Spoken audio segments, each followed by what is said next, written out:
Olá, humanos, professor Marquinhos aqui. Sejam bem-vindos à nossa playlist completa de aulas de física, especificamente para o Enem. Nessa primeira aula de revisão, veremos todos os conceitos importantes para a gente começar a estudar os movimentos dos corpos. Os fundamentos da cinemática, como referencial, posição, tempo, trajetória, velocidade, e também uma base essencial sobre vetores. As aulas estão divididas em tópicos e são focadas na explicação detalhada dos principais conceitos que caem no Enem. E também tem exercícios resolvidos no final da aula, tanto do Enem quanto de outros vestibulares. E também tem tarefinha para você fazer, caso você queira, é claro. Se você acompanha o canal, talvez já deva ter percebido que eu sempre tento apresentar a física de uma forma diferente, uma forma mais profunda e conceitual. As minhas aulas de resolução de exercícios, por exemplo, abordam mais teoria e discussões aprofundadas do que a maioria dos outros vídeos de resolução. Questões simples que levariam 2, 3, 8 minutos para serem explicadas em vídeo, eu faço em 15 ou 20 minutos, porque eu não me importo com o tempo. Eu gosto de explicar todos os detalhes essenciais da resolução para ter certeza que você entendeu todo o processo. Eu dou o meu melhor para não deixar lacunas no seu conhecimento. O aulão resolvendo todas as questões de física do Enem 2022 só teve 3 horas e meia porque eu queria que você entendesse de verdade a forma de interpretar os exercícios e te passar todos os macetes que eu sabia. A discussão é sempre mais importante que a resolução. Não se esqueça disso. Ao menos é a filosofia que eu uso aqui nesse canal. Essas aulas de revisão não são diferentes. Eu me propus a criar essas aulas para qualquer estudante que queira acertar questões de física no Enem. O diferencial dessas aulas aqui é que mesmo que você não tenha estudado o ano inteiro, ainda é possível você arrasar na prova assistindo essas aulas porque eu comecei do básico e passei somente o essencial. É claro que eu não estou prometendo milagres. 3 meses de estudo é pouco para gabaritar a prova, mas é possível você melhorar muito nesse período. É melhor começar agora do que esperar janeiro do próximo ano. Não se engane dessa forma. Comece o quanto antes. Essa sempre vai ser a melhor opção. Eu não quero que você se sinta culpado ou culpada por ter procrastinado o ano inteiro, por não ter estudado física da forma que você gostaria.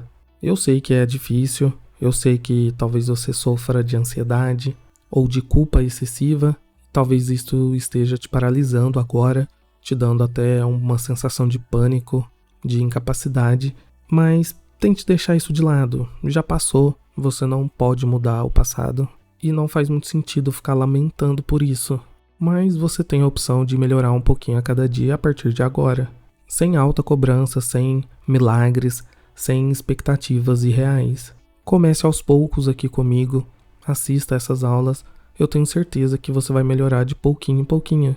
E mesmo que você não consiga o desempenho desejado esse ano, tenho certeza que vai te ajudar para criar sua base e aprofundar nos seus estudos ano que vem. E aí a sua vaga estará garantida.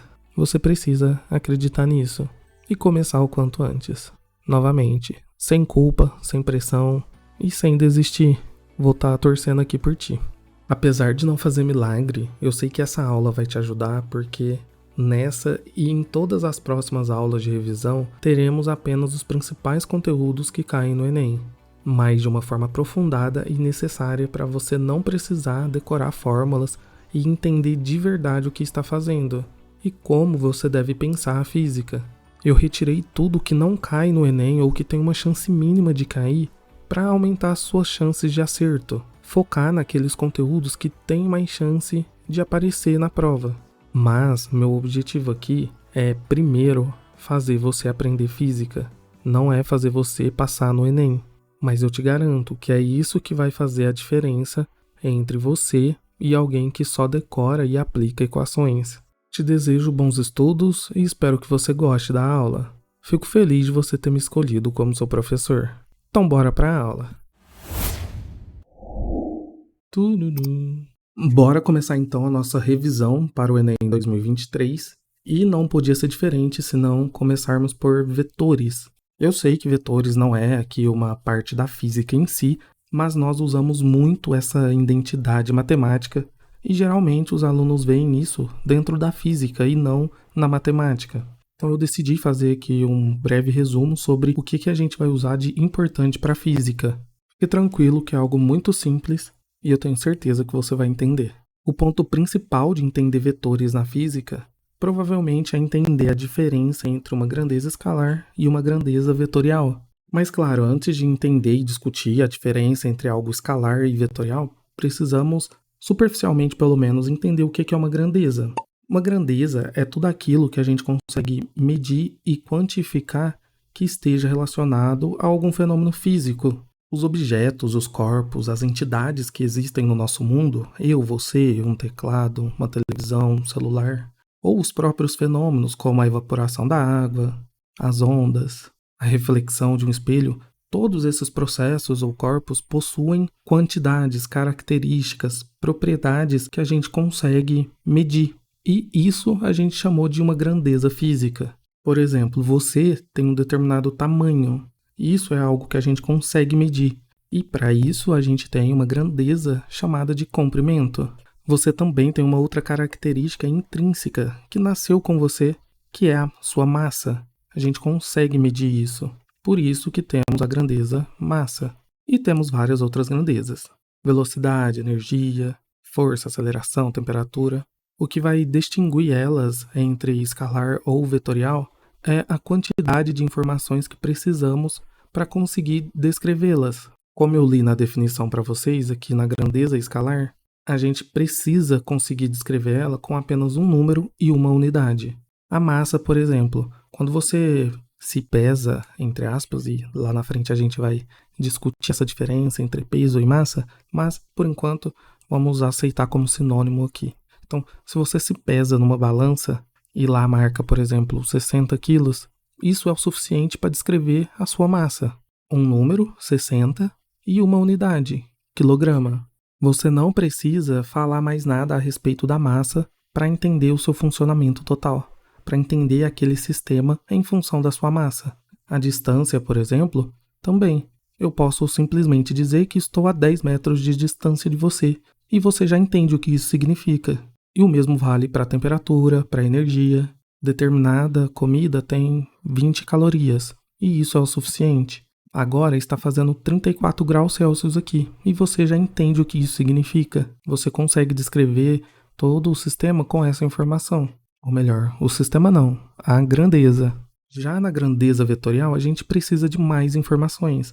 Duas em especial, que é a direção e o sentido onde essa grandeza está se propagando, ou como e onde ela está sendo definida. A velocidade, por exemplo, não pode ser descrita com apenas um número e uma unidade, porque quando eu falo que eu estou a 60 km por hora, por exemplo, eu não consigo dizer para onde que o carro está indo. Se ele está indo para frente, para trás, se ele está andando numa avenida ou numa rua. Eu não sei sobre a orientação dele, eu só sei a intensidade que ele está se locomovendo. O mesmo vale para a aceleração, o deslocamento, a força. Imagina esse sistema aqui, ó, de uma mesa e uma caixinha. Se eu falar para vocês que eu estou aplicando uma força F aqui, o que você vai pensar? Esse é o problema. Alguns podem pensar que eu estou aplicando essa força dessa forma, de cima para baixo aqui em cima. Mas talvez eu esteja aplicando essa força da esquerda para a direita, ou talvez da direita para a esquerda. Percebeu que eu preciso dizer mais informações para a gente conseguir descrever com precisão o que essa grandeza força significa? Ela pode estar orientada em várias direções e em vários sentidos. Já a massa não. Eu venho aqui e eu falo, essa massa M aqui vale 10 quilos. E pronto. Não existe 10 quilos para a direita ou para a esquerda, ou em cima ou embaixo. Da mesma forma que temperatura, a gente não precisa também falar que está 25 graus mais frio para a esquerda ou para a direita. A energia não tem nenhum ângulo associado. E a distância também não. 1 quilômetro é simplesmente 1 quilômetro. E sim, tem algumas diferenças com o deslocamento que a gente vai ver em seguida. Essa diferença de comprimento, distância, trajetória e deslocamento a gente já vai ver nos fundamentos. Mas espero que tenha ficado clara essa diferença entre grandezas escalares e grandezas vetoriais. Vamos trabalhar a maior parte do tempo com grandezas vetoriais, porque aqui na física a gente precisa de precisão na hora de descrever alguns sistemas, para não ficar ambíguo igual a gente viu aqui nessa caixinha. Então, grandezas vetoriais possuem direção e sentido. Vamos formalizar isso um pouquinho. Eu gosto de pensar na direção usando o círculo trigonométrico. Talvez não seja a melhor opção, mas eu gosto de enxergar isso aqui, ó. Você lembra que no círculo trigonométrico a gente tem a linha do cosseno e do seno, que não é importante aqui pra gente, mas eu só quero que você entenda que do ladinho, né, a gente costuma fazer assim, colocar alguns graus, 90, 180, 270, aí a metade, ou entre 90 e 0, é 45 graus, e assim por diante. Só quero que você imagine assim, ó, que se eu pegar uma reta, ou agora um vetor, e ligar lá o 45, ó, eu tenho um ângulo associado aqui a essa reta, e também um ângulo associado, ó, a essa outra reta, θ1, θ2, por exemplo. Mas eu posso fazer isso para qualquer ângulo que eu quiser, certo? Eu tenho isso aqui, eu tenho esse outro. Então perceba que todos esses vetores possuem o mesmo tamanho, porque isso aqui é um círculo de raio 1, por exemplo. Então todos eles têm o tamanho 1. Não importa a unidade aqui. Absorva o conceito. Cada reta vai ter um ângulo associado aqui diferente. Então, para cada variação de ângulo, a gente vai ter uma direção diferente. É isso que eu quero que vocês entendam. Se eu mudei um pouquinho o ângulo, eu também mudei a direção. Temos 3 direções muito conhecidas, que é essa, chamada de horizontal, temos essa, chamada de vertical, e temos essa, chamada de diagonal, que é aquela que eu estava fazendo ali no círculo trigonométrico com vocês. Então perceba que eu posso ter vários vetores diagonais. O que vai mudar é esse ângulo de inclinação. Sim, a direção está diretamente relacionada a ângulos, mas não precisa focar muito nisso. Só perceba que para cada mudança angular que eu tenho uma nova direção. Já o sentido ele é muito mais simples da gente entender, que é a gente escolher uma direção e perceber que a gente pode variar o sentido dentro dela. E aqui ó, vai uma coisa muito importante. Não é porque eu desenhei essa setinha apontada da esquerda para a direita que esse vetor está no sentido da esquerda para a direita. Não, não. Isso aqui é só uma representação gráfica de uma grandeza vetorial, de um vetor. Mas eu poderia dizer que o sentido é da direita para a esquerda. Imagina isso aqui como uma rua, uma avenida. Ó. Eu tenho uma pessoinha aqui. Ela tem 2 sentidos para andar. Ela pode vir da esquerda para a direita ou ela pode vir da direita para a esquerda. Isso é o sentido.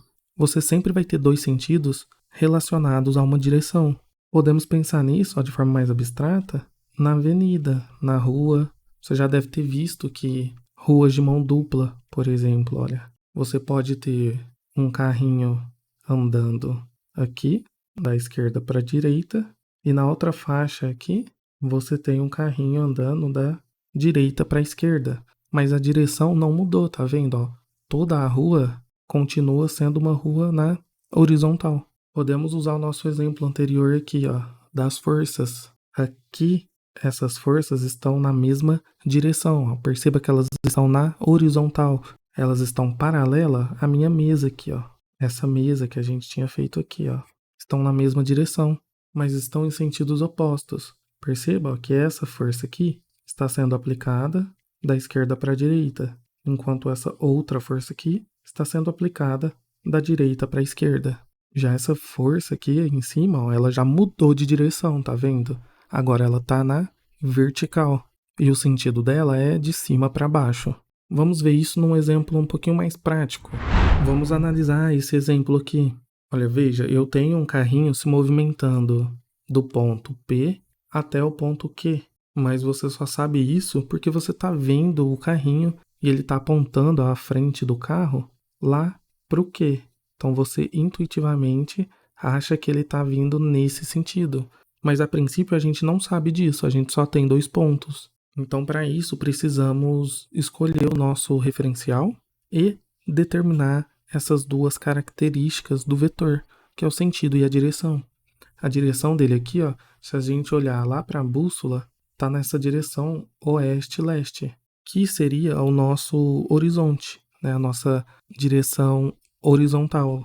E perceba que ele tem 2 sentidos. Ele não tem 2 direções, mas ele tem 2 sentidos. Eu posso falar que ele está indo de P até Q, que seria o sentido oeste-leste, ou dizer que ele está vindo de Q para o P, da direita para a esquerda, que seria no sentido leste-oeste. E essa é a grandeza deslocamento. Veja que é diferente da distância. Na distância a gente não precisa disso, olha. A gente tem uma distância de 10 metros aqui. E isso é suficiente para descrever ela. Eu tenho um D de 10 metros e pronto. Não importa se está vindo da esquerda para a direita, ou se é do norte para o sul, se o carrinho está na vertical ou na diagonal. Não muda a distância que ele está se movendo. Mas, para determinar o deslocamento, a gente precisa dessas informações. Certo? Espero que tenha entendido. E vamos agora entender outros conceitos de vetores que são muito especiais para a gente, que é a soma vetorial. Eu não vou entrar em detalhes muito técnicos sobre os vetores, porque isso é uma disciplina de geometria analítica e na física a gente não usa esse aprofundamento tão grande. Eu só estou passando algumas noções básicas que eu considero importantes para resolver alguns exercícios. Uma delas é a questão da soma vetorial, ou subtração vetorial também. Tem uma forma muito intuitiva da gente resolver somas vetoriais, chamada cabecinha na bundinha. Eu sei, o nome não é muito amigável e pode até ser problemático, mas é a melhor forma que eu conheço. Vamos considerar esse vetor A e esse outro vetor B. Para a gente somar esses vetores, a gente vai usar essa regra da cabecinha na bundinha. Eu vou escolher um. Nesse caso, olha, eu vou escolher o A. Escolhi o A primeiro, agora eu vou pegar a bundinha do B e encostar na cabecinha do A, que é a setinha. Então, olha, eu pego o B, a bundinha do B e coloco aqui na cabecinha do A. Agora eu simplesmente ligo a bundinha de onde eu parti, que nesse caso é esse ponto aqui, até a última cabecinha do vetor, que no caso é a cabecinha lá do B. Mas esse aqui em amarelo seria a nossa soma de A mais B. Sim, você pode começar pelo B. Se você começar pelo B, você usa a mesma regra. Coloca a bundinha do A na cabecinha dele, olha. E liga o início da bundinha do vetor que você escolheu até a última cabecinha. Perceba, olha, que é o mesmo vetor. Estão na mesma orientação, direção, sentido e tamanho aproximado, né? Porque eu não fiz muito preciso aqui, mas eles são do mesmo tamanho. É exatamente só isso. Essa técnica é boa porque permite que a gente faça cálculos mais rápido quando temos muitos vetores. Olha, imagina agora que você tem que somar esses 4 vetores aqui, o A, B, C e o D. Com esse método da cabecinha na bundinha, fica muito mais fácil. Novamente, podemos escolher qualquer um desses vetores a princípio. Eu vou escolher o B porque ele é horizontal e eu gosto de começar pelo horizontal. Aí agora eu vou escolher o D. Então, a gente coloca a bundinha na cabecinha e faz isso para todos os outros. Vou escolher o C agora. O C está na vertical para baixo. E por fim, falta o vetor A. Perceba que eu não segui nenhuma ordem prioritária. A ordem pode ser completamente aleatória. Ó, bundinha do A na cabecinha do C. E o vetor soma, que eu vou fazer em amarelo, você conecta sempre a primeira bundinha até a última cabecinha. Seria esse vetor aqui, ó. Então, esse vetor amarelo seria o A mais B mais C mais D. Desenhado de uma forma completamente ruim, tá? Mas não se apegue a detalhes, se apegue na lógica. Olha, agora vamos analisar de forma analítica e graficamente com mais precisão essa questão dos vetores, da soma, da subtração e desenvolver essa ideia um pouquinho melhor. Vamos pegar, por exemplo, ó, esse vetor A aqui em amarelo. Vamos considerar que o primeiro número está relacionado com a coordenada x, ou seja, a horizontal. E o segundo termo depois da vírgula está relacionado ao nosso y, a coordenada vertical. Então, o vetor A está 4 unidades em x. Então, olha, se a gente contar, ele está 1, 2, 3, 4 unidades em x e 1, 2 unidades em y. Então, saindo da origem, ele vai ser esse vetorzinho aqui. Aqui é o nosso A. Vou aproveitar que a gente está com esse quadro bonito, cheio de quadradinho, para falar sobre uma propriedade muito importante dos vetores. Vamos aprofundar nisso só lá para frente, quando a gente trabalhar com dinâmica e fazer decomposição de vetores, mas eu quero que vocês entendam que a definição um pouquinho mais aprofundada, mas não tanto, de vetor, é que ele, na verdade, ele é um conjunto de vetores. Sim, isso mesmo, um vetor é definido como um conjunto de todos os vetores iguais a ele. Mas não sai falando isso para matemáticos, talvez eles não gostem muito. De forma prática, o que isso significa? Que eu posso distribuir esse meu vetor A em todo local, em todo o espaço, e ele vai continuar sendo o meu vetor A, se e somente se eu não mudar nenhuma das características vetoriais dele, que é o que a gente discutiu anteriormente. Ou seja, eu não posso mudar nem a intensidade ou o módulo, que é o tamanho dele, não posso mudar o sentido, que nesse caso aqui é da origem até aquele ponto, e eu também não posso mudar a direção, que é essa diagonal que a gente tem aqui. Isso significa que eu posso literalmente copiar e colar ele assim, desse jeito, aonde eu quiser. Eu posso fazer exatamente isso e ele vai continuar sendo o mesmo vetor A, mesmo que ele não saia da origem. Todos eles, matematicamente falando, são iguais. E fisicamente falando também. Lembre-se disso na próxima aula quando a gente brincar de decompor vetor. Mas agora vamos voltar aqui. Vamos agora definir o vetor B. Veja, ó, temos 5 unidades no x. Eu esqueci de dizer uma coisa, tá? Estamos marcando aqui positivo para a direita do x, como a gente já está acostumado. Então, 1, 2, 3, 4, 5. Você não viu nada. E 7 em y. Então, 1, 2, 3, 4, 5, 6, 7. Então, vamos ter esse vetor aqui. Esse é o nosso B. Também temos o nosso C ali, ó, menos 2 em x. Então, agora ele vai para a esquerda. E 3 unidades para cima. Então, ele é esse vetorzinho aqui. Veja bem que agora esses vetores estão todas com a bundinha junto. Não podemos aplicar lá aquela propriedade da cabecinha na bundinha. Então, como que faríamos a soma nesse caso? Na verdade, eu acabei de dar a resposta. Lembra que os vetores, na verdade, são a composição de todos os vetores iguais a ele? Eu posso simplesmente mover eles do lugar e colocar eles na cabecinha do outro vetor. Não tem problema nenhum. Ou seja, olha, eu vou pegar esse vetor A e vou colocar ele lá na pontinha do B para a gente fazer a soma. Então, se a gente aplicar, né, a regrinha, vamos sair aqui da origem do B e ter um vetor que vai até lá na cabecinha do A. E esse vetor é o vetor soma de A mais B, ou de B mais A. Não vamos entrar nas propriedades a fundo, mas os vetores não possuem essa diferenciação na ordem da procedência. E eu quero passar a última intuição para a gente aqui, que é a analítica. Veja, se eu quiser somar o vetor A mais o vetor B, e eu não tenho os gráficos, eu posso fazer isso de forma analítica, ou seja, analisando os números, a parte algébrica. Aí é só eu lembrar de somar componente com componente. Lembra que o número antes da vírgula é a componente x? Então é só a gente somar, ó, a componente x do A com a componente x do B. Então 4 mais 5 é 9, vírgula, a componente y, 7 mais 2, que também é 9. E isso não foi planejado. Mas, olha que legal, se tudo deu certo, quando a gente contar os quadradinhos aqui no nosso gráfico, ele tem que dar 9 tanto em x quanto em y. Então vamos ver, ó. 1, 2, 3, 4, 5, 6, 7, 8, 9. Perfeito, olha. 1, 2, 3, 4, 5, 6, 7, 8, 9. Então deu certo, tá? Podemos fazer essa análise tanto analiticamente quanto graficamente. É muito simples, como vocês viram, é só somar componente com componente. Vamos fazer mais um exemplo usando esse número negativo aqui. Vamos fazer C mais A. Olha, o x do C é menos 2. Então, menos 2 mais 4 é 2 positivo. A componente y do C é 3. 3 mais 2 é 5. Então, ó, só de fazer a conta analítica, eu sei que o vetor soma vai sair da origem, vai ir 2 para a direita, que é o nosso eixo positivo, e 5 para cima também positivo. Então, ele faria isso aqui, ó. Podemos confirmar isso fazendo a regra da cabecinha na bundinha. Então, veja bem, vamos pegar agora, ó, colocar o vetor C aqui.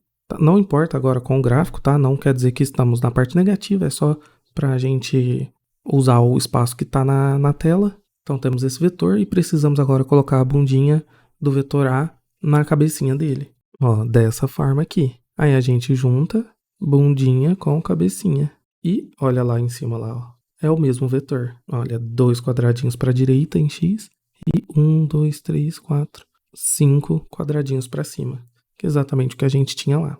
E aí, fez sentido? Espero que tenha entendido bem. Acabamos de ver como que faz soma de vetor, mas como que a gente faz uma subtração?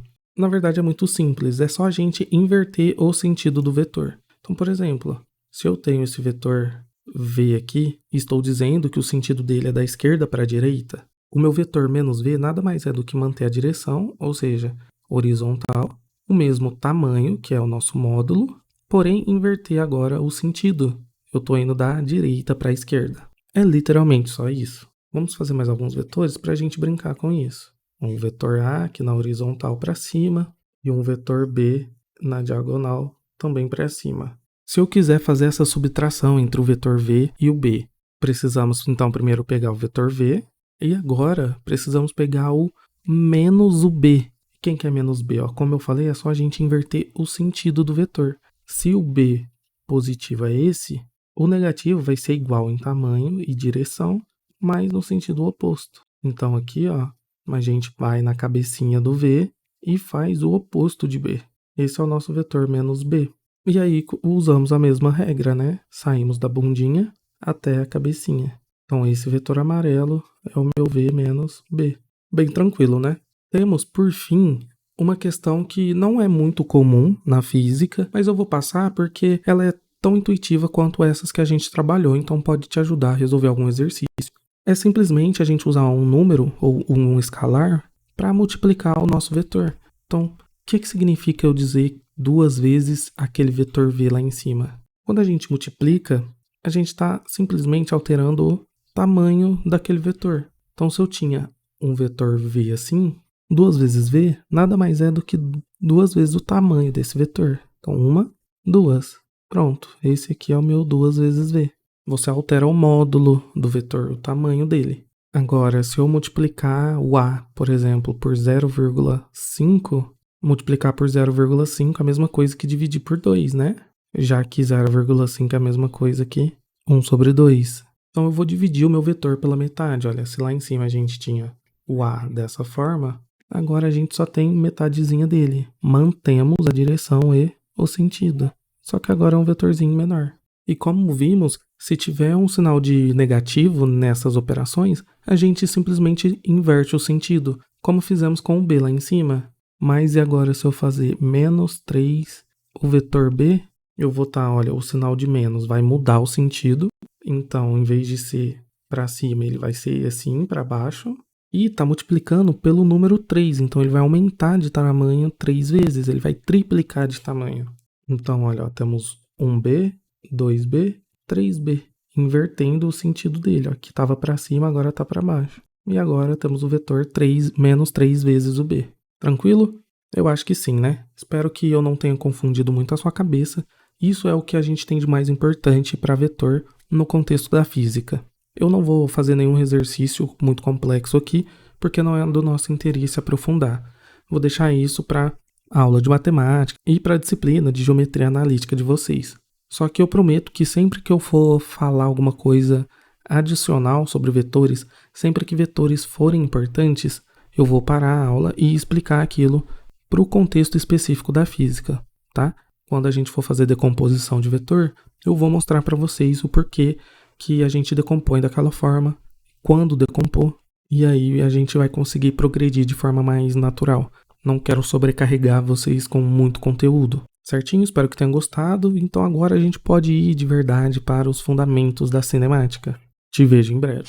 Agora que entendemos mais um pouquinho do que significa uma grandeza física, podemos entender de fato o que vamos estudar em cinemática.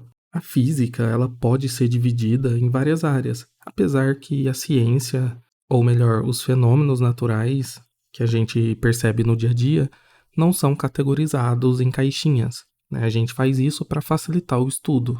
Talvez pareça óbvio, mas é importante eu ressaltar aqui que física, biologia, química e as ciências naturais, de forma geral, elas acontecem simultaneamente.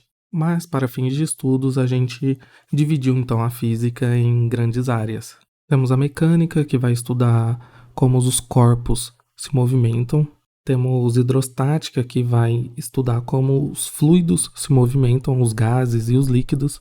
Temos a termodinâmica, para estudar transformações de energia, em especial calor e trabalho. Temos a parte de ondas. Também temos a ótica. A cinemática faz parte da mecânica, que é o estudo dos movimentos. A mecânica geralmente é dividida em duas partes, cinemática e dinâmica. Hoje a gente vai iniciar nossos estudos em cinemática. Cinemática é a parte da física que estuda algumas grandezas relacionadas ao movimento sem se preocupar com a sua causa. Nosso objetivo na cinemática é simplesmente descrever o nosso sistema, descrever o movimento de determinado corpo. Eu não tenho interesse em saber o que causou aquele movimento ou por que ele se comporta daquela forma. Isso é o que a gente vai ver lá em dinâmica. É aquela parte que envolve leis de Newton, força, que vamos ver aqui também na nossa revisão mais para frente. Mas por enquanto a gente não quer saber disso. Queremos conseguir apenas entender o movimento. De uma forma um pouco mais específica, na cinemática a gente está interessado em entender como se comportam três grandezas, que é a velocidade, o tempo e a posição, que eu vou chamar de S durante toda essa revisão. Em outras palavras, a gente quer descrever a velocidade, o tempo e a posição de um sistema aqui na cinemática. Qual que é a velocidade de determinada coisa em determinado ponto e em determinado tempo? Quanto tempo eu levo em determinada velocidade para alcançar determinada posição? Se eu tiver determinada velocidade, qual posição eu vou alcançar depois de um determinado tempo? São esses os tipos de questões que a gente responde aqui na cinemática. Um exemplo bem comum no nosso dia a dia é o carro. A maioria de nós aqui não faz a mínima ideia de como que funciona o motor de um carro, mas você consegue identificar essas três grandezas em um carro. Por exemplo, o velocímetro te dá a velocidade e você tem muita noção de qual velocidade você pode alcançar em determinados lugares. Dentro da cidade, você talvez nunca vai passar de 40, 60 km por hora. Na rodovia, você anda a 100, eu espero, 120 no máximo. Você sabe o tempo que você vai demorar para chegar na casa de algum parente, para ir na cidade vizinha. Se você estuda aí no seu busão, você sabe a quilometragem, a distância que você precisa para ir de um lugar para o outro. Mas você não sabe nada sobre combustão, sobre transformação de energia, qual que é o papel do carburador, como que a embreagem funciona. Você não sabe as causas que causam o movimento do carro, nem do ônibus, nem da bicicleta talvez. Mas intuitivamente você sabe descrever essas três grandezas nesse sistema. E é isso que a gente quer aqui. Eu me achei obrigado a vir dar essa introdução básica pra gente, porque é muito importante que você entenda a razão da gente estudar isso, do que a cinemática se propõe a resolver. E se você me permite complicar um pouquinho, vamos pensar agora em matemática. Eu estou falando de funções. Então, o objetivo da cinemática é a gente determinar funções da velocidade ou da posição de um determinado movimento em relação ao tempo, para a gente conseguir prever o futuro desse sistema. Novamente, o carro. Você intuitivamente sabe que, por exemplo, para ir na cidade vizinha vai demorar 1h30. Aqui na cinemática a gente vai ter certeza do tempo que você vai levar para chegar na cidade vizinha. Pelo menos é o nosso papel, descrever esse movimento em termos matemáticos para a gente conseguir prever não só o tempo que você vai levar para chegar na cidade vizinha, como para chegar em qualquer lugar do mundo baseado na sua velocidade e no deslocamento, na distância que você precisa percorrer. E podemos criar várias outras relações. Por exemplo, você só tem 1 hora para chegar numa entrevista de emprego. Você sabe a distância até lá. Então você precisa saber agora qual velocidade você precisa ter para chegar lá nesse tempo. E assim por diante. Vamos formalizar isso a partir de agora. Agora sim, vamos começar as definições básicas do que a gente vai estudar aqui em cinemática. Provavelmente o conceito mais fundamental e necessário que você vai precisar entender de verdade é o referencial. Eu sei que esse termo é um pouco intuitivo e você provavelmente já tem uma ideia da definição dele, mas eu quero reforçar isso aqui um pouquinho para a gente ter certeza de saber como utilizar um referencial para ajudar nas resoluções de exercício. Uma definição mais básica é que um referencial é o ponto de vista escolhido para a gente analisar o nosso sistema. E é de fato muito simples. O problema é que a gente às vezes se prende em alguma ideia de referencial e isso atrapalha o nosso desenvolvimento. A partir de agora, eu quero que você entenda o referencial como algo que você tem total controle. É algo arbitrário. Arbitrário significa que é você que escolhe. Pense que o referencial ele existe para além da física, além da cinemática. Tá dentro de você. Você vai escolher sempre na hora de resolver um exercício ou na hora de interpretar um problema. Porque é um ponto de vista escolhido, é o seu ponto de vista.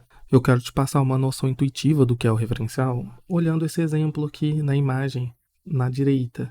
Veja bem, ó, a gente tem uma mosca aqui no meio de um quadro que está na parede. Eu te faço uma pergunta. Como que a gente localiza essa mosca? Ó, perceba que a gente colocou um plano cartesiano aqui em volta desse quadro. Temos aqui ó, um eixo Y e temos um eixo X. Falamos que a origem é nesse ponto aqui, porque escolhemos ele.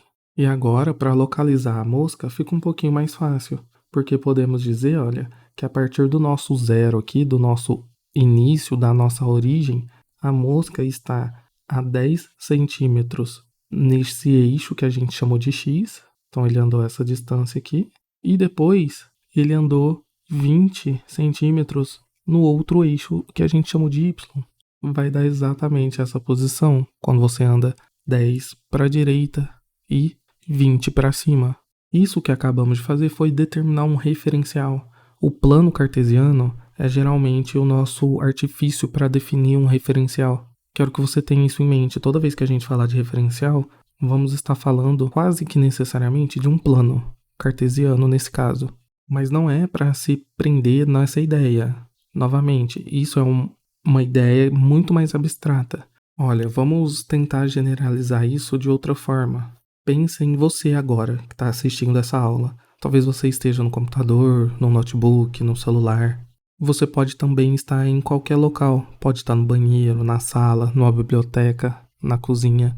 Cada pessoa vai estar vendo essa imagem, essa mosca, de um determinado ponto diferente. Eu, por exemplo, estou num computador desktop de mesa e a altura da minha cabeça nesse momento está basicamente na mesma altura da mosca. Então, agora eu vou usar eu como referencial para a gente posicionar a mosca. Antes, eu acho que eu esqueci de falar isso, o nosso referencial era o próprio quadro.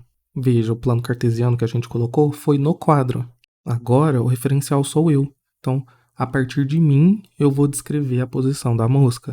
Então, como eu disse, a minha cabeça já está na altura da mosca, mas eu tenho que ir para frente. O meu monitor está aproximadamente um braço de distância da minha cabeça. Então vamos dizer que está a 1 metro. Então, olha, estou a 1 metro para frente. Mas o monitor não está centralizado na minha cabeça. Então a mosca ela está à direita de mim. Ela está aproximadamente uns 10 centímetros para a direita. Ela não está na minha frente. Então não basta eu simplesmente andar para frente. Eu tenho que ir 1 metro para frente e 10 centímetros para a direita. Mas está faltando uma outra informação aqui, que é a distância dela em relação ao chão, né? Meu monitor está em cima de uma mesa. Então não basta eu só ir para frente e para a direita. Eu tenho que ter uma determinada altura. E essa altura também é de aproximadamente 1 metro. Então eu tenho que ir 1 metro para cima. Você percebeu que agora a gente precisou de 3 informações para descrever a mosca? Seria equivalente, talvez você já viu, ó, aquele eixo de referência assim. A gente fala que um é X, o outro é Z e o outro é Y. Veja, saímos de um plano cartesiano de 2 dimensões e fomos para um plano com 3 dimensões, simplesmente porque mudamos a nossa perspectiva, nosso ponto de vista para analisar o nosso sistema. E olha que interessante, ó, lembra das aulas de vetores. Se a gente quiser agora ligar isso aqui num vetor da posição dele, vamos sair aqui da origem e ir lá para o ponto da mosca. Vamos chamar de A. Esse vetor A tem a componente 10 em X e 20 em Y. Inclusive, se você entendeu de verdade o conceito de vetor que a gente revisou, quero que você perceba que esse vetor A nada mais é do que a soma dessa projeção que a gente fez aqui. Ó. Se a gente pegar esse vetorzinho aqui, que é a projeção da distância ali de 20 centímetros, mais esse vetorzinho aqui, a soma dos 2 vetores em azul é esse vetor em vermelho. Pode brincar aí e fazer o teste. Prometo que vai dar certo. Então, olha que interessante. Com o referencial, a gente consegue montar todo um sistema de identificação do nosso sistema e poderíamos mudar isso tudo de uma hora para outra. Pronto, e se agora eu disser que não vamos mais usar esse eixo aqui com a origem no quadro, nesse canto inferior à esquerda, eu vou falar que o nosso sistema de referência ele vai partir da mosca. Olha aqui, esse aqui é o meu X, esse aqui é o meu Y. E agora, como que eu descrevo a posição da mosca? Ora, é muito simples, ela está na posição 0. Ela é a própria origem. Isso seria interessante, por exemplo, se fosse um exercício para determinar a distância do quadro e não da mosca, porque agora eu posso identificar esse ponto aqui, ó, que antes era a minha origem. Mas perceba que agora, se eu quiser identificar esse vetor que sai da origem até o canto inferior do quadro, ele vai ter componentes negativas. Olha, agora ele é o nosso vetorzinho B. O vetor B tem componente em X, olha, é esse espaço aqui. Então ele tem 10 centímetros, mas ele está para esquerda, então é negativa. E menos 20 também negativo em Y, porque ele está vindo para baixo, nessa direção aqui, contrária do nosso eixo de referência. Ou seja, o que eu quero dizer para vocês também, a gente já vai aprofundar nisso um pouquinho, mas quando a gente fala de referencial, também estamos descrevendo o sentido vetorial que a gente viu anteriormente.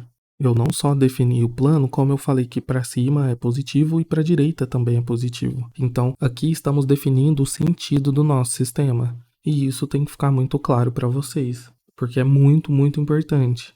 E sim, você pode escolher da forma que quiser. Se você quisesse criar um sistema assim, positivo para a esquerda e positivo para baixo, não tem nenhum problema. Você só precisa respeitar o sentido vetorial das coisas. Isso vai ficar mais claro quando a gente aprofundar e resolver exercícios. Fica tranquilo. Por fim, eu quero que você pense um pouquinho nesse exemplo aqui que eu desenhei, que é um ônibus muito feliz e dentro dele tem uma pessoa comum se segurando lá para não cair em mais um dia de trabalho. Aquele ônibus que tu pega às 6 horas da manhã ou depois às 5 da tarde para voltar e tá extremamente lotado, é isso aqui. Só que esse ônibus é especial, ele tá com velocidade constante, que na prática sabemos que não é verdade. O ônibus toda hora ele freia, ele acelera, então a velocidade dele não é constante. Mas no nosso exemplo é. Então eu quero que você pense que como é para ti estar dentro desse ônibus. Veja bem, esse ser humaninho aqui, ó, quando ele tá lá e o ônibus está andando com velocidade constante, ele vai estar sempre parado pra gente no referencial do ônibus e no próprio referencial dele. Porque os dois estão no mesmo movimento, os dois possuem a mesma velocidade constante. Mas, se eu desenhar um carinha aqui fora na rua agora, ó, e ele vê você passando dentro do ônibus, ele vai ver vocês dois se movimentando, não vai ter ninguém parado. Então, novamente, o sistema pode mudar de acordo com o seu referencial. Uma coisa pode estar em movimento e a outra não, e quando você muda a perspectiva, isso pode ficar invertido. Vamos lidar com essa questão de relatividade do referencial e dos movimentos a todo o tempo aqui, mas não é algo para a gente aprofundar, eu só quero que você intuitivamente saiba disso. Porque poucos exercícios, ou quase nenhum, principalmente no Enem, vai te cobrar essa noção de relatividade, mas ela vai te cobrar muito a questão de referencial, de você saber manipular um referencial para facilitar a resolução de um exercício. E claro que eu vou te ensinar isso com dicas durante essa revisão. Para finalizar essa questão do referencial, eu só quero classificar eles em 2 tipos: referencial inercial e referencial não inercial. Novamente, eu não vou me aprofundar em referencial aqui porque eu não acho que seja algo que é extremamente cobrado no Enem. E isso é algo que você se desenvolve intuitivamente também. Por isso que eu não vou falar de transformação de Galileu, transformação de referencial. A gente vai só passar por cima um pouquinho ali em velocidade relativa e coisas do tipo, mas só o essencial para a gente resolver questões de forma mais teórica. Simplesmente coisas que facilitam a nossa resolução de exercício. E não um grande aprofundamento teórico, porque isso é mais essencial para vestibular militar, principalmente. Lá eles gostam muito de brincar com transformações de referencial, por exemplo. Para a gente, basta saber que um referencial inercial é aquele que o corpo está em repouso ou em movimento uniforme, ou seja, com a velocidade constante. Geralmente, na resolução de exercícios, consideramos a Terra como um referencial inercial, porque a velocidade de rotação dela é aproximadamente constante, é algo que não muda. A velocidade de rotação da Terra é de aproximadamente 1.600 quilômetros por hora. E sim, mesmo nessa velocidade extremamente alta, analisar problemas do ponto de vista dela é a mesma coisa que analisar um problema de um objeto em repouso, parado aí na sua mesa, por exemplo. Não vamos aprofundar no porquê disso, só um pouquinho ali em dinâmica, mas tem toda uma explicação aí de relatividade que claramente a gente não precisa para resolver questões do Enem. E quase todos, se não todos os exercícios que você vai resolver na sua vida de física vai estar com um referencial inercial. E se não tiver, eu vou te ensinar como fazer isso daqui a algumas aulas. Em alguns casos, é interessante a gente mudar de um referencial que possui velocidade constante para um referencial que está em repouso. E é isso que eu vou ensinar para vocês. Novamente, não se preocupe que isso vai ficar muito claro ao decorrer das aulas. Não é algo que você precisa ficar conscientemente pensando a todo momento. É muito intuitivo. Já referencial não inercial, a gente não vai trabalhar aqui, tá? Eu só trouxe para a gente diferenciar do referencial inercial, que se no inercial a gente tem velocidades constantes ou velocidades igual a zero, no referencial não inercial a gente possui a famosa aceleração. Ou seja, são referenciais onde a velocidade está mudando de alguma forma. Esse tipo de referencial ele vai aparecer para a gente de uma forma, vamos dizer assim, mais superficial, que é quando teremos, por exemplo, movimentos uniformes, força centrípeta e coisas do tipo, mas não vamos precisar aprofundar nesse conceito. Novamente, é muito intuitivo. Para estudar isso aqui de verdade, a gente precisa entender a natureza de força gravitacional, porque tem toda uma abordagem onde surge forças fictícias, forças virtuais, forças não inerciais, para explicar o porquê que a gente tem o surgimento de movimentos que não deveriam existir ali. Por isso que eu não vou entrar, fica complexo e sem necessidade. Não vamos usar isso no Enem. Mas eu quero que você desenvolva uma noção desde já, que no futuro vai ser interessante. Você talvez se lembre intuitivamente dessa equação. Força é igual a massa vezes aceleração. O que não importa pra gente, não vamos discutir força resultante, força, vetor. Não. Eu só quero que você entenda isso aqui. Que se eu isolar a aceleração ali, eu vou ficar com força dividido pela massa, certo? Então, sempre que a gente tem aceleração, a gente tem uma força resultante atuando no nosso sistema, diferentemente do referencial inercial. No referencial inercial, a gente pode ter forças, mas a somatória delas é nula. Aqui no referencial não inercial, a soma é diferente de zero. Por isso que tem aceleração. E por isso também que não faz muito sentido eu falar disso para vocês agora, porque ainda não sabemos o que é uma força, o que é aceleração. Então vamos só deixar isso de lado e conforme for precisando, eu vou trazendo esses conceitos para a gente discutir. E aí, fez sentido? Espero que sim, e que você tenha entendido a principal questão aqui dos referenciais, que é os planos cartesianos, é você poder escolher aonde é a sua origem e para onde que é positivo e negativo. É isso que você tem que entender de importante dessa aula, tá? Então bora que estamos só aquecendo. Agora vamos definir um pouquinho melhor as três grandezas que estão relacionadas à cinemática: posição, tempo e movimento, que está intimamente ligado com velocidade. Talvez você entenda a posição como o lugar em que um corpo está posicionado. E claro, isso é muito intuitivo, mas eu quero que você entenda a posição a partir de agora como algo dependente de um referencial que a gente acabou de definir. Ou seja, um ponto em que o corpo está em relação a um referencial. Isso é o que chamamos de posição. Por exemplo, você imagina aqui que temos uma pessoa andando em uma calçada. Para a gente poder determinar a posição dela, precisamos primeiro de um referencial. Então, por exemplo, eu vou fazer o referencial aqui como se fosse a própria calçada. E não só isso, como precisamos da famosa origem, lembra? Então essa é a origem do nosso referencial, do nosso sistema. E ao mesmo tempo, olha, eu vou dizer que as posições que estão para a direita dessa minha origem possuem sentido positivo. Então veja, essa primeira posição aqui, ó, poderia ser o nosso x1. Essa segunda é o nosso x2. aqui é o nosso x3.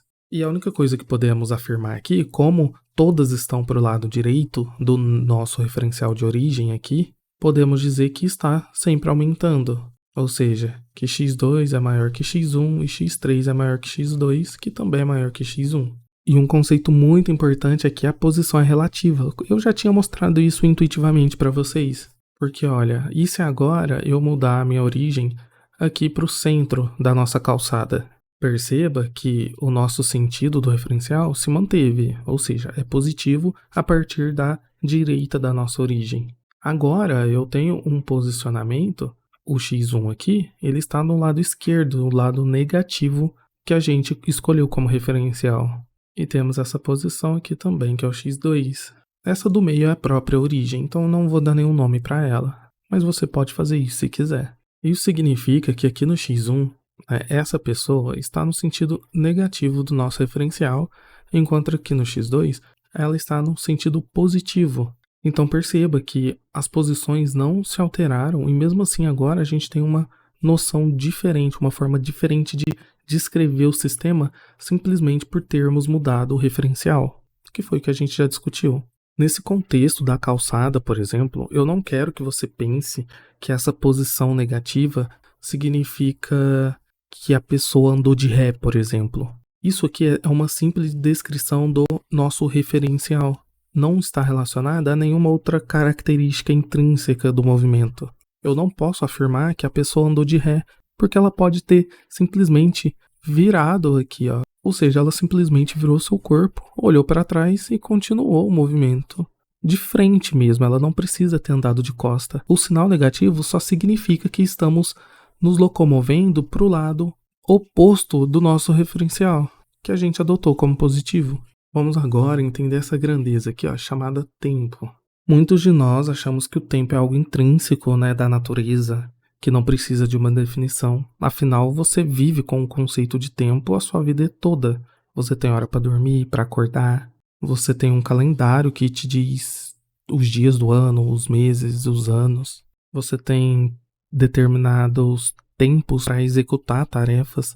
Então você tem 20 minutos para estudar, 8 horas de trabalho, 40 minutos para lavar aquela pia de louça gigante. Então é algo que também a gente já tem uma noção intuitiva muito bem elaborada. E, novamente, eu não quero aqui ficar pegando no pé de vocês com definições muito rigorosas. Isso não vai ajudar tanto nas provas.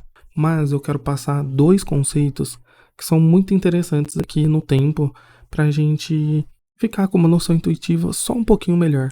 Podemos entender o tempo nos exercícios de cinemática e na física de forma geral de 2 formas principais, que é o tempo específico em que ocorre algum fenômeno ou que a gente está interessado por descrever um determinado sistema, e isso a gente chama de T, é o famoso instante de tempo. Por exemplo, a gente vai formalizar isso na próxima aula, mas vamos imaginar aqui o conceito de velocidade média. Você foi de uma cidade a outra com uma velocidade média de 120 km por hora. Isso significa que se você pegar todo o espaço que você percorreu, ou seja, assim, da sua casa até o ponto lá da outra cidade, e dividir pelo tempo que você demorou para isso acontecer, deu o valor de 120. Em outras palavras, isso é poderoso porque você está dizendo para mim que eu posso chegar num horário parecido se eu manter uma velocidade aproximadamente de 120 km por hora. Que também significa que se eu manter uma velocidade próxima de 120 km por hora, eu vou andar 120 km em 1 hora. E isso é uma noção muito boa pra gente. Só que ela não é muito relevante para descrever alguns sistemas. Ou melhor, ela não explica muita coisa pra gente. Por exemplo, até você chegar nessa cidade, você com certeza acelerou e freou várias vezes. Você não manteve a velocidade de 120 km por hora o tempo todo. Em alguns momentos você estava em 100, 80, apareceu um caminhão na sua frente. Tu reduziu para 40 e ficou um tempão nessa velocidade. E aí depois você pode ter pegado até 140 km, não recomendo inclusive. Mas pode ter acontecido, não sabemos. Existem muitas combinações possíveis para o resultado ter dado 120 km por hora, de média. E por isso que médias não são tão legais para a gente fazer análises mais profundas. Então, por exemplo, e se eu quisesse saber a sua velocidade instantânea, ou seja, a velocidade real, depois de você ter saído da sua casa há 42 minutos? Como que eu faço para descobrir essa velocidade? Então, isso é um instante de tempo. Eu quero saber o tempo específico para determinadas condições também específicas. E o outro conceito é o da variação do tempo, que é o famoso ΔT, onde a gente está preocupado só com a variação em que aquele fenômeno ocorreu, que aquele sistema ocorreu. Essa variação geralmente é mais requisitada quando a gente quer avaliar o mesmo sistema em instantes de tempos diferentes. Por exemplo, imagina um jogo de vôlei. Sim, eu prefiro vôlei que futebol. No jogo de vôlei, você pode estar interessado em saber qual que é a variação do tempo relacionada a cada ponto que a seleção brasileira faz. Ou seja, entre o primeiro e o segundo ponto, quanto tempo decorreu para que isso acontecesse? Então, vamos supor que o primeiro ponto aconteceu quando a gente estava com 2 minutos de partida, né? Lá no reloginho do árbitro. Fez pi, começou a marcar no cronômetro lá e o tempo na sua televisão. Aí depois de 2 minutos, tivemos um primeiro ponto. Você quer saber quanto tempo depois disso ele fez o segundo ponto? Aí vamos supor que foi há 5 minutos. E claro, se você conhece minimamente sobre vôlei, sabe que esses valores são completamente inventados. Mas perceba que agora eu estou interessado na variação de um mesmo problema, de um mesmo sistema, de um mesmo fenômeno, que nesse caso é o fazer ponto. E é como se eu tivesse uma distância aqui associada entre um tempo e o outro. É justamente isso que a variação ΔT mede pra gente. Ela pega o tempo final, que eu estou chamando aqui de T2, que nesse caso seria os 5 minutos, e subtrai do tempo inicial que a gente está interessado, que é o T1, nesse caso, 2 minutos. Nesse exemplo bobinho, a gente teria 5 menos 2, que daria 3 minutos, ou seja, uma variação de 3 minutos entre um evento e outro. Beleza? Tenha isso em mente, tá? Os exercícios de cinemática vão geralmente te pedir uma dessas coisas, ou o instante específico em que algo ocorre, ou a variação de tempo entre dois eventos iguais ou similares. É importante você distinguir isso na hora de interpretar o exercício. Por fim, aqui em movimento, né, a gente já novamente tem uma intuição sobre isso, mas eu só quero te falar que o movimento nada mais é do que quando a posição varia em relação ao tempo. Olha aqui, ó, você sabe que se a gente usar esse mesmo exemplo lá do ser humano na calçada, sem eu falar muita coisa, tu sabe que ele está em movimento. Eu não precisaria nem ter desenhado isso. Porque intuitivamente você sabe que ele está saindo de uma posição e indo para outra em relação a essa outra grandeza que está implícita ali, que é o tempo. Uma outra forma mais intuitiva também, não tão rigorosa da gente ver isso, é relacionar o movimento com a velocidade. São coisas intimamente ligadas porque perceba, velocidade média, por exemplo, a gente vai definir mais para frente como a variação do espaço, ou seja, da posição, dividido pela variação do tempo. E não foi isso que eu acabei de falar para definir o movimento? Então, as duas têm uma definição, vamos dizer assim, bem próxima. Então, se algo possui velocidade, ele também possui movimento, e vice-versa. Quando a gente fala de movimento, estamos dizendo que há uma velocidade associada a ele. Há essa relação intrínseca quando a gente varia a posição em relação ao tempo. Toda vez que a gente varia a posição em relação ao tempo, temos um movimento, beleza? E isso implica duas coisas interessantes para a gente. Bom, se definimos aqui que cada movimento tem uma velocidade associada, vamos dizer, olha, que essa velocidade associada aqui de 10 metros por segundo. E claro que uma pessoa não anda 10 metros por segundo, ainda mais na calçada. Mas eu quero que você lembre, olha, vamos manter o nosso referencial aqui positivo para a direita. Só que agora temos que a velocidade aqui de 10 metros por segundo é um vetor. E todo vetor, lembra, tem sentido, direção, módulo. Nesse caso aqui, eu vou falar para você que a nossa velocidade, né, o nosso vetor velocidade, é positivo para a direita também. Ou seja, tanto a nossa velocidade aqui, quanto o nosso deslocamento, aqui a nossa variação da posição, está para a direita do nosso referencial. Ambos são positivo para a direita. Quando a gente tem essa combinação entre o referencial positivo e a velocidade também positiva em relação a esse referencial, temos uma classificação para esse movimento. O chamamos de movimento progressivo.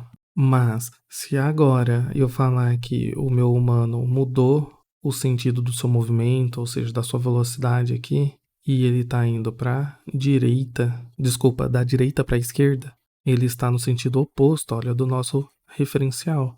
Ele está diminuindo a sua posição em relação ao nosso referencial. E quando isso acontece, temos um movimento retrógrado. Em outras palavras, o movimento progressivo é aquele onde a minha posição aumenta em relação à velocidade. Velocidade e posição de sinais iguais, movimento progressivo. Velocidade e posição de sinais diferentes, sentidos diferentes, movimento retrógrado, porque eu estou reduzindo a minha posição em relação àquele movimento. E no progressivo eu estou aumentando a minha posição em relação ao movimento. Certo? Espero que isso tenha ficado claro. Agora vamos investigar aqui a diferença entre equilíbrio e repouso, que muitas pessoas acham que é a mesma coisa, mas tem alguns detalhes aqui que são importantes da gente ver. Para a gente distinguir o equilíbrio e repouso, precisamos partir da grandeza velocidade.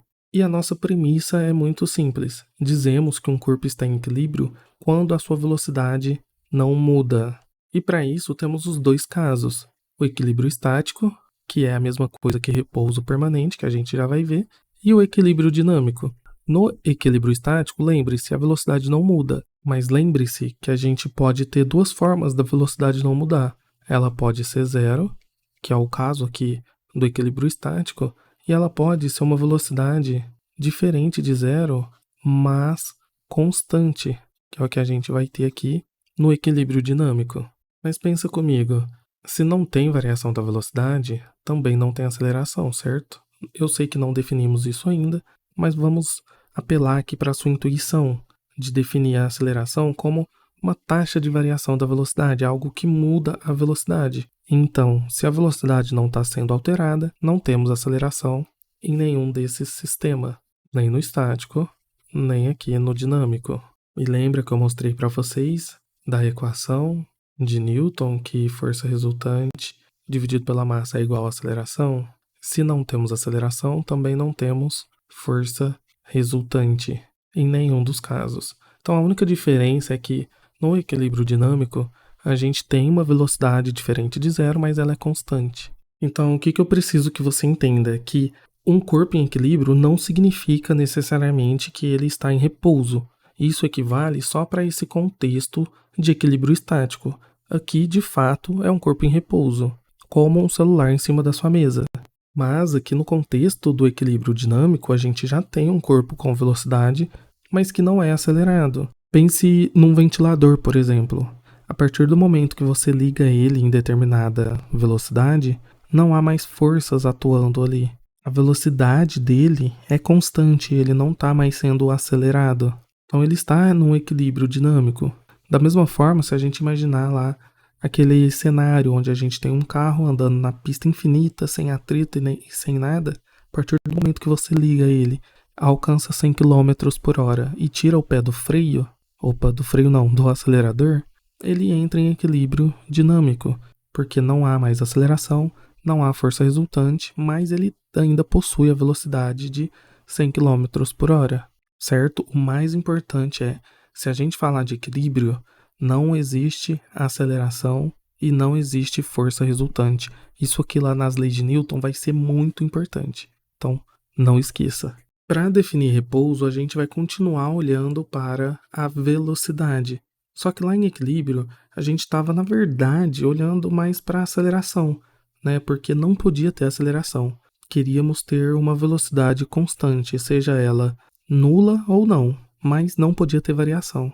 O repouso, a gente vai obrigar a velocidade a ser sempre nula. Sempre, sempre. Agora não existe mais o conceito de velocidade constante para analisar repouso. Se está em repouso, a velocidade tem que ser zero, certo? Mas a gente tem dois tipos de repouso, o permanente e o momentâneo. Esse permanente é o que a gente acabou de definir, é a mesma coisa conceitualmente do que o equilíbrio estático. Se a velocidade é nula, como acabamos de ver, a aceleração também é nula e a força resultante também é nula. Repouso permanente é muito intuitivo para a gente, é algo que fica em repouso para sempre, em relação ao tempo. Lembre-se que a velocidade é definida como a variação da posição em relação ao tempo. Então, implicitamente, estamos definindo equilíbrio e repouso também em relação a essas grandezas, em relação à variação de alguma coisa em relação ao tempo. Repouso permanente, a gente não muda, então, esse estado da velocidade do corpo, do objeto. Já no repouso momentâneo, como o nome também já é muito intuitivo, significa que em um determinado instante de tempo vamos ter o repouso, mas não significa que no instante seguinte ele vai manter esse estado de repouso. E para isso, chamamos também de inversão do movimento.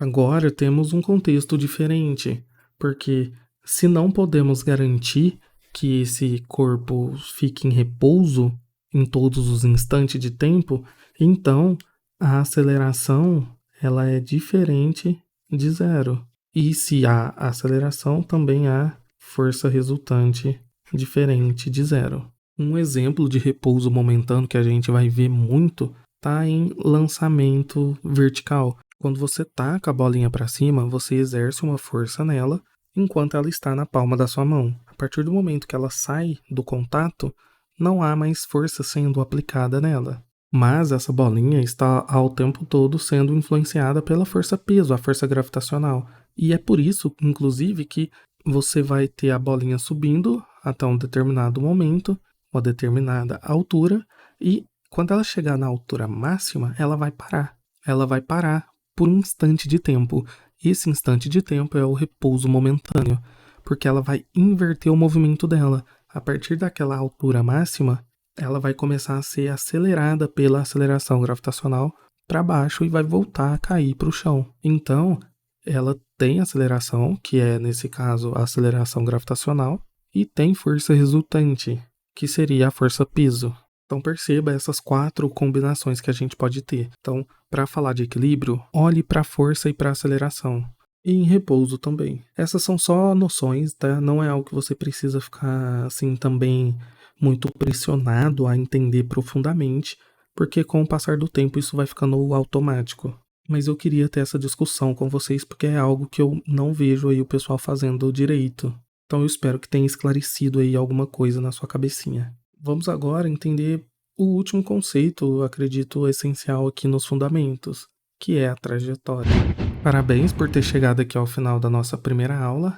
Eu sei que não é a parte mais divertida, mas acredite, provavelmente foi a parte mais essencial dos seus estudos. Nunca pule os fundamentos, para nada na vida que você esteja estudando. Bom, vamos finalizar então esses fundamentos teóricos com a definição da trajetória, que também é muito intuitiva e acredito que você não vai ter muitos problemas para entender ela. Trajetória nada mais é do que o caminho percorrido por determinado corpo. Lembra que a gente definiu a posição e o movimento? Então, se a gente tem um movimento, estamos deslocando uma posição suscetível à outra em relação ao tempo. A trajetória nada mais é do que a gente pegar e traçar pontos, retas ou curvas que liguem essas posições em um determinado período de tempo. Se eu te falo que essa bolinha é a minha posição no instante 1, e agora eu vim aqui no instante 2, e aqui no instante 3, e aqui no instante 4, a trajetória é a linha que passa por todos esses pontos sucessivamente. Podemos ter várias configurações. Poderia, ser retas dessa forma. Ou talvez poderia ser uma curva assim. Ou talvez, uma curva assim. Então perceba que eu posso percorrer os mesmos pontos, as mesmas posições, de diferentes formas. E isso é a nossa trajetória.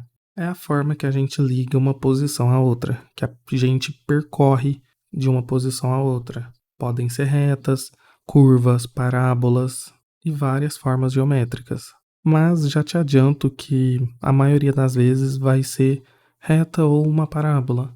Vamos entender isso nesse exemplo clássico de um avião abandonando um presente. Sim, eu sei que não faz muito sentido um avião abandonar um presente, mas eu acho que um avião abandonando bomba não é muito amigável. Esse avião, olha, ele está indo da esquerda para a direita, no referencial positivo, e com uma velocidade também positiva, da esquerda para a direita. Ou seja, isso aqui, seguindo lá a nossa lógica, é um movimento progressivo, porque conforme eu vou me movimentando para a direita, eu estou andando no meu sentido positivo, estou aumentando a minha posição. Só que perceba que antes de eu soltar esse meu presente, ele estava dentro do avião. Então, ele também possui essa mesma velocidade V do avião, no mesmo sentido e na mesma direção, ou seja, ele também está indo da direita para a esquerda. Temos um princípio que a gente não discutiu muito ainda e eu vou revisar isso nas aulas mais para frente, principalmente lá na primeira lei de Newton, mas quero que você entenda que a partir do momento em que ele estava no avião, ambos estavam em movimento uniforme, inclusive é o tópico da próxima aula. Isso significa apenas que está com velocidade constante, então não tem força, não tem aceleração. Mas, quando a gente solta o presente, você pode achar que ele vai ficar parado no ar, mas isso não é verdade. Ele vai continuar mantendo a sua velocidade no mesmo sentido e na mesma direção do avião. Isso é um dos princípios da dinâmica. Um corpo que está em movimento tende a manter esse movimento se nenhuma força atrapalhar ele. E aqui, nesse caso, a gente não vai ter nenhuma força. Não existe resistência do ar, não existe nenhum tipo de atrito, não tem nuvem, não tem nada que possa atrapalhar o movimento dele. Então ele vai continuar seguindo o mesmo movimento do avião. Agora eu quero que você imagine um referencial lá dentro do avião, ou até mesmo aqui em cima, alguém que está se movimentando junto com o avião, uma pessoinha, o piloto talvez. E eu te pergunto qual que é a trajetória que ele vai ver desse presente. Olha, perceba, se eles estão com o mesmo movimento e na mesma velocidade, esse presente ele vai acompanhar o avião durante o tempo, certo? Já que esse avião não está acelerando e o presente também não está acelerando. Essa pessoa em cima do avião vai ver só o presente caindo em linha reta, na vertical para baixo, fazendo essa trajetória, já que eles possuem a mesma velocidade. Aqui no segundo e no terceiro aviãozinho, também vamos ter a mesma coisa. Então, para o referencial da pessoa ali do avião, né, ou do avião em si, a gente sempre vai ver a caixa caindo em linha reta, porque conforme o tempo vai passando, eles estão mantendo a mesma velocidade e conforme ele vai caindo, né, essa distância só aumenta, mas não muda a direção. É sempre na vertical para baixo. Mas agora, se eu colocar um referencial aqui na Terra, colocar uma outra pessoa para ver esse mesmo sistema, como que ele vai perceber essa trajetória? Olha, no primeiro momento aqui, ele vai ver o presente caindo, mas agora, além de ver ele indo para baixo, ele também vai ver o avião e a caixa se deslocando para a direita, já que ele que está parado, mas a caixa e o avião estão se movimentando. Então, no primeiro momento, ele vai estar aqui, só que ele vai andar um pouquinho para frente. Porém, ele também está caindo. Então, ele vai fazer esse movimento aqui. Ele vai estar sempre um pouquinho abaixo do momento anterior e sempre indo para frente, olha, para a direita. Então, em cada instante de tempo, ele está indo mais para a direita e mais para baixo, porque ele está sempre caindo e possui velocidade naquele sentido. Então, veja, se a gente ligasse todos os pontos aproximadamente, né, seria algo assim. Pronto, olha, fiz mais bonitinho para a gente ver. Então, do referencial de alguém da Terra olhando esse avião, veria uma espécie de parábola. Não veria uma reta igual o referencial do avião. O que é importante da gente tirar daqui? Que a trajetória também é relativa ao nosso referencial. Então, eu espero que você tenha entendido nessa aula que a gente tem basicamente todas as grandezas relativas ao referencial. Não existe nada absoluto aqui, a não ser o tempo. Pro contexto do ensino médio praticamente inteiro, o tempo é sempre uma grandeza absoluta, nunca vai mudar, independente de quem está olhando. Ou seja, o tempo que esse presente caiu na Terra vai ser o mesmo tanto para o referencial do avião quanto para o carinha aqui na Terra. É isso que eu estou querendo dizer. Mas a velocidade relativa entre eles pode ser diferente. A trajetória para cada um deles também é diferente. Mas o tempo não, é sempre igual. Por isso que referencial foi a primeira coisa que a gente viu. Tudo depende dele. É o seu maior aliado no estudo de cinemática e de dinâmica, principalmente. Então agora, para finalizar a aula, vamos resolver alguns exercícios que junta todos esses conhecimentos, para a gente entender mais ou menos como que ele pode ser cobrado em alguns vestibulares, em especial o Enem.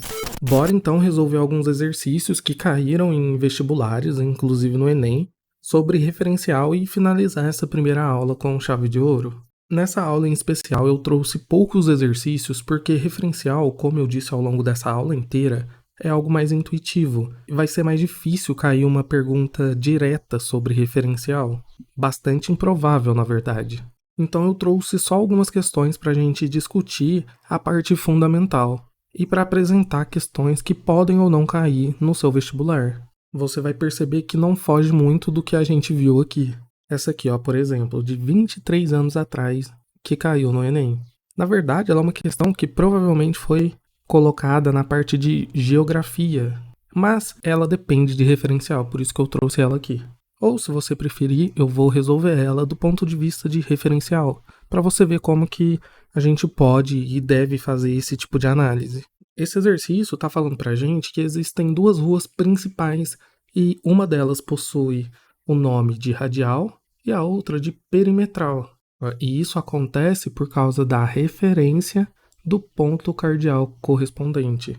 Ou seja, esses nomes variam de acordo com os pontos cardeais. Aí ele deu a imagem pra gente aqui, ó, da rua 1 e 2 e disse que não estão representados os pontos cardeais. E a pergunta dele é justamente, qual é o nome dessas ruas? Qual que é a rua radial e qual que é a perimetral? Aqui, é claro, vai depender de você ter um conhecimento prévio, não só de referencial. Porque será necessário a gente entender essas características de um círculo, de uma circunferência, para ser mais exato. Então a gente intuitivamente sabe que do centro de uma circunferência a uma extremidade dela, temos o raio. E isso que dá nome ao radial. Então tudo que é radial significa que está orientado para o centro de alguma coisa, para o raio de uma circunferência. Se a gente olhar aqui o desenho de novo, olha, vamos ver que é aproximadamente uma circunferência, né? O centro aqui, ó, é uma circunferência. Então a rua que está apontando para o raio é justamente essa rua 2 aqui. E claro, essa rua 1 precisa obrigatoriamente ser a perimetral. Mas caso você não saiba, perímetro é justamente a soma dos polígonos, né, dos lados dos polígonos. Aqui no caso da circunferência, é o que circunda a circunferência, ou seja, é esse tamanho aqui, ó, por volta da circunferência. É o que está ao redor da circunferência. Como você pode ver aqui no desenho, ó, essa rua 1 estaria ao redor do centro, olha. Circundando o centro, envolvendo o centro, a circunferência. Bom, essa é a primeira parte do exercício, 50% resolvido. A gente já sabe que a rua 1 é a perimetral e a rua 2 é a radial. Aí ele quer que a gente analise agora essas alternativas, para a gente referenciá-las, ou seja, colocar um referencial para classificar elas do ponto de vista dos pontos cardeais. O que eu fiz aqui foi colocar as 4 opções possíveis para esses pontos cardeais. Você já deve ter visto isso em algum momento da sua vida, né? Principalmente essa primeira versão, norte, sul, leste, oeste. E para a gente determinar então se essas ruas estão no norte, sul, leste ou oeste, a gente literalmente pode colocar o nosso ponto cardeal lá no centro do centro. Veja, viu como é simples? Agora a gente tem um referencial onde a rua 2, que é a radial, está no sul e a rua 1, perimetral, está no oeste. 2 direções diferentes, inclusive. Olha, sul-norte é vertical, leste-oeste é horizontal. Com 2 sentidos, né? Sentido leste, sentido oeste. Vertical, uma direção, 2 sentidos, norte e sul. Podemos olhar se lá na alternativa, então, usando esse referencial, a gente tem essa correspondência, olha, perimetral oeste, radial sul.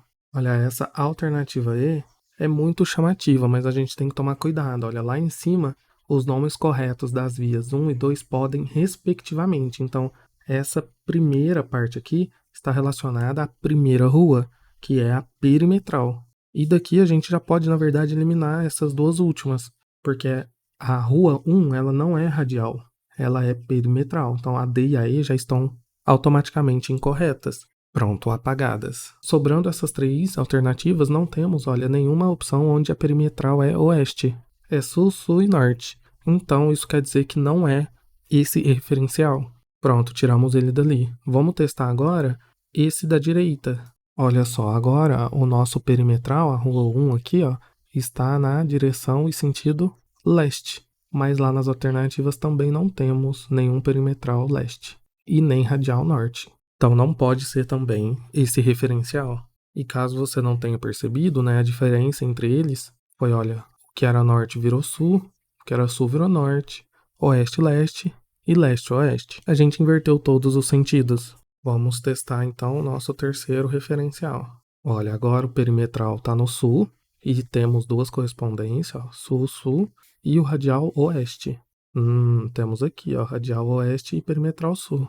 Então, tudo indica que esse foi o nosso referencial utilizado lá. Vamos testar o último só para a gente ter certeza que essa é a opção correta. Olha, esse último aqui, a gente tem a perimetral no norte. Tem essa questão aqui, ó. Tem, de fato, um perimetral norte, mas a radial está leste e não oeste. Então, a resposta correta, de fato, é a B, naquele nosso terceiro referencial. Esse daqui.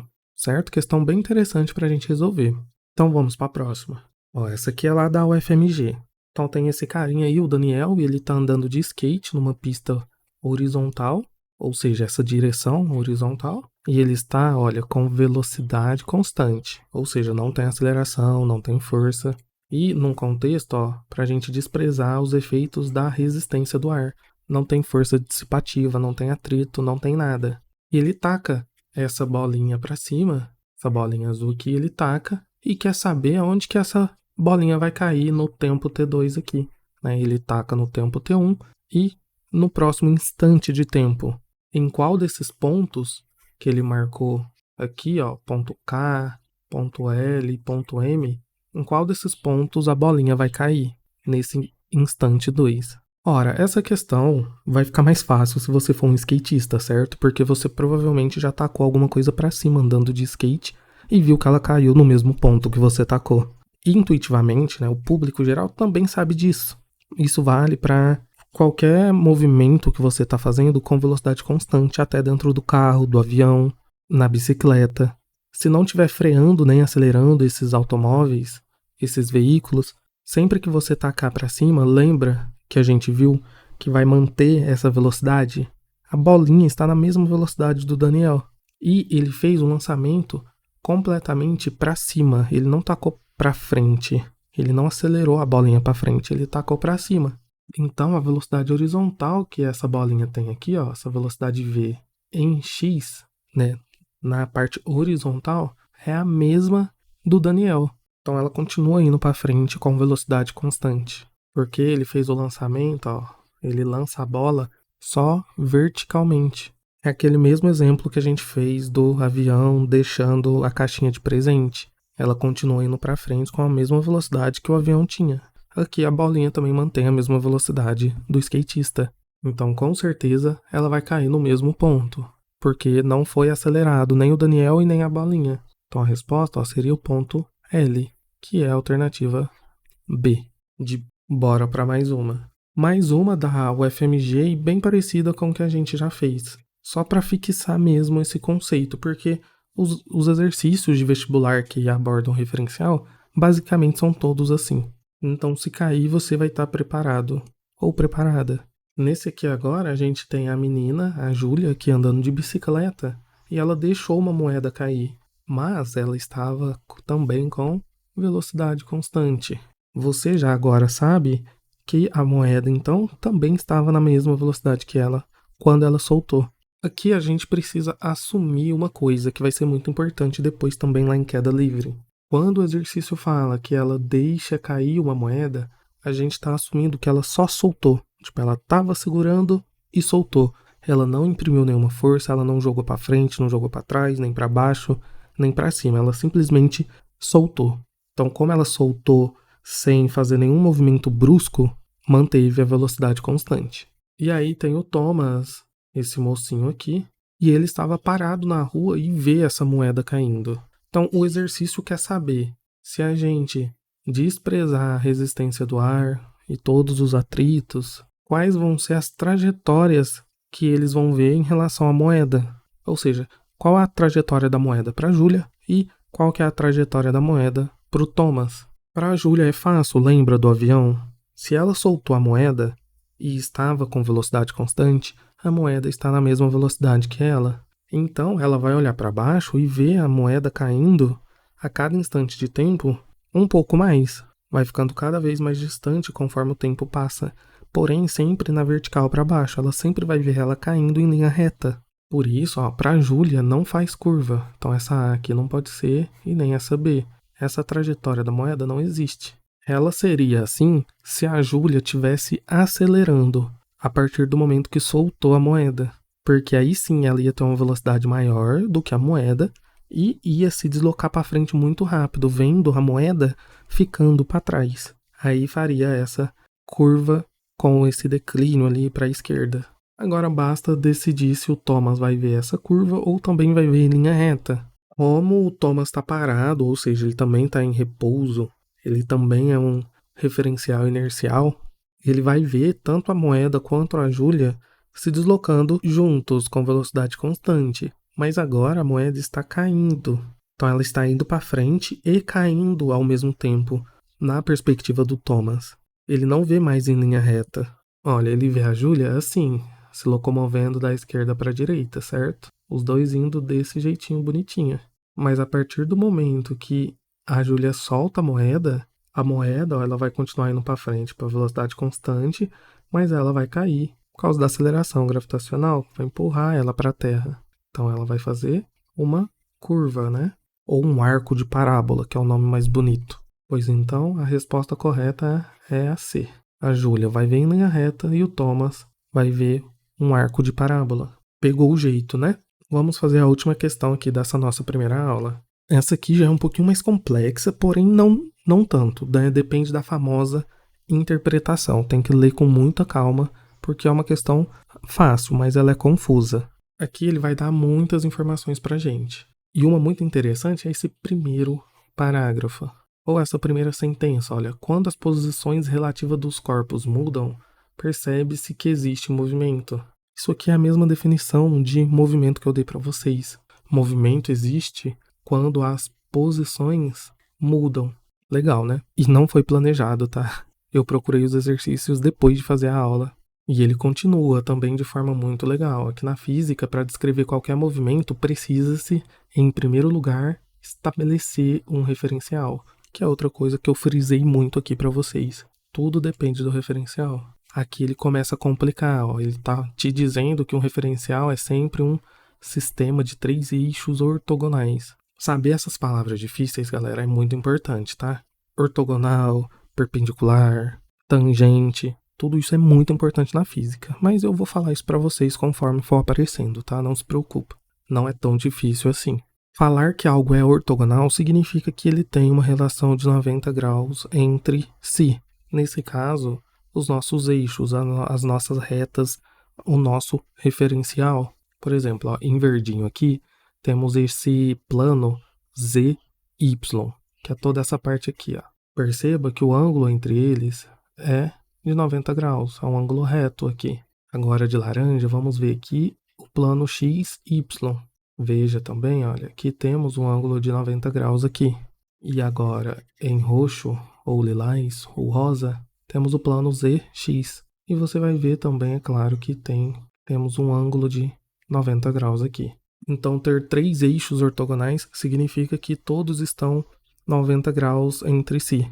São 3 ângulos retos. E agora vem uma parte muito importante. Ó. Em termos práticos, uma partícula muito distante de qualquer outra partícula ou corpo do universo é uma partícula livre, porque sobre ela não atua qualquer força. E aí ele dá as alternativas e pede para a gente falar quais são as corretas. Primeira afirmativa. Um referencial em que essa partícula está em repouso é um referencial inercial. Isso é verdade, certo? Eu mostrei para vocês que um referencial inercial é tudo aquilo que está em repouso ou que possui velocidade constante. Então, se essa partícula está em repouso, ela é sim um referencial inercial. Segunda afirmativa.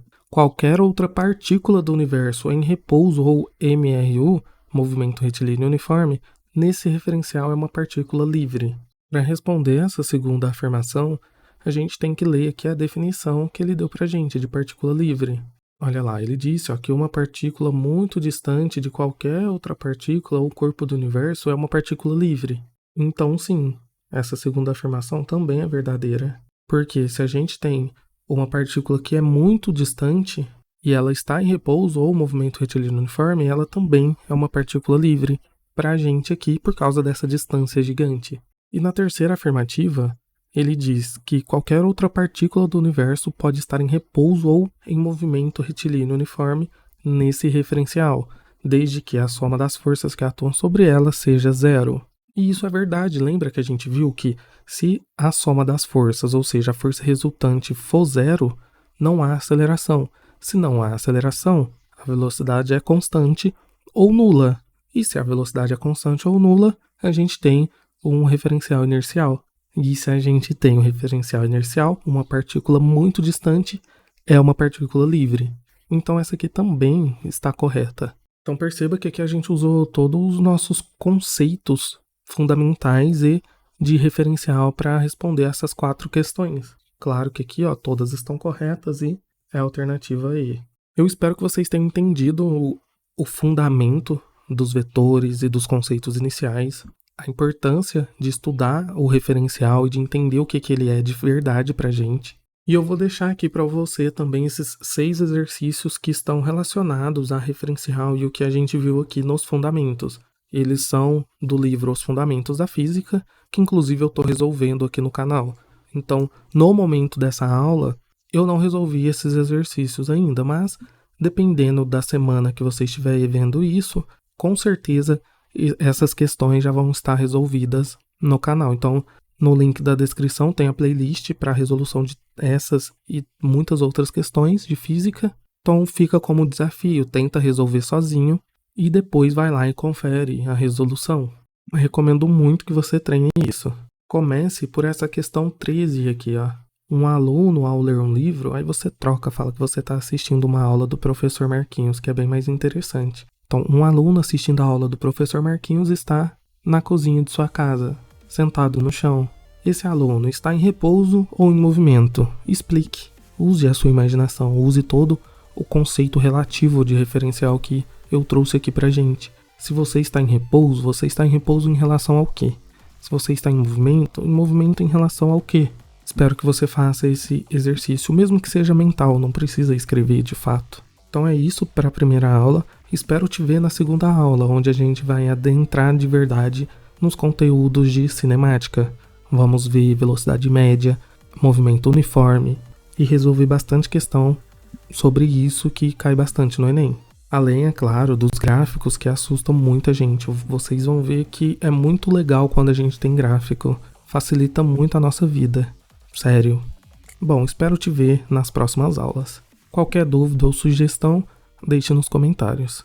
Bons estudos e até mais!